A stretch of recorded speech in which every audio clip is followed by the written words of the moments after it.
Madam President, I rise today to speak about the importance of passing the Employment Non-Discrimination Act, a bill that I'm proud to co-sponsor and to support. It has taken us far too long to arrive at this day.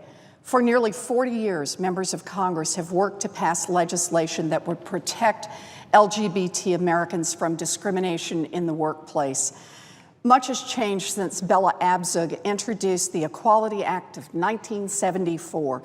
Equal marriage is now the law in 14 states. 21 states in the District of Columbia have enacted laws to protect against employment discrimination based on sexual orientation. And 16 states in the District of Columbia also protect against gender identity discrimination. The Supreme Court has rejected DOMA, a law that legalized discrimination against same-sex spouses, by calling that law exactly what it was: unconstitutional.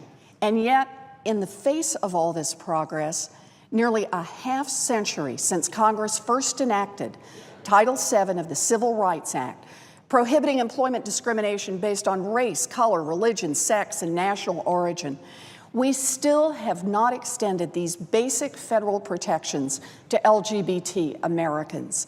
Let's not mince words here. The failure to treat all our citizens with the same dignity is shameful. In America, equal means equal. Many have tried hard to reach this day, and our legislators from Massachusetts have long been leaders in this fight.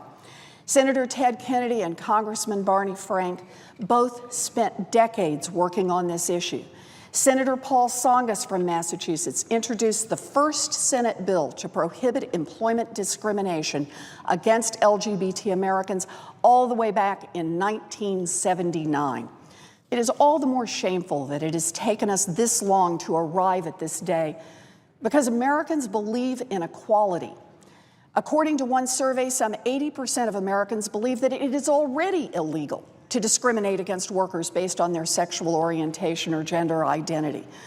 Unfortunately, however, this is one of the rare instances where the American people are giving Congress way too much credit, because the truth is we haven't acted yet.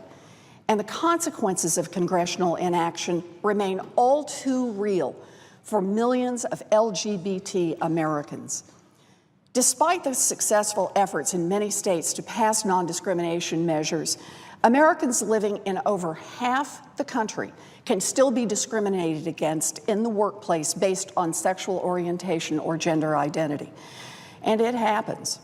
Between 15 and 43% of LGBT Americans have reported experiencing discrimination or harassment in the workplace. The Employment Non-Discrimination Act pending in the Senate will protect LGBT individuals in the workplace, update the law to reflect what the vast majority of Americans already believe is the law, and help fulfill our constitutional responsibility to protect equality in this nation. ENDA doesn't provide any special rights to any particular group of Americans. It does not compel any religious organization to change its views.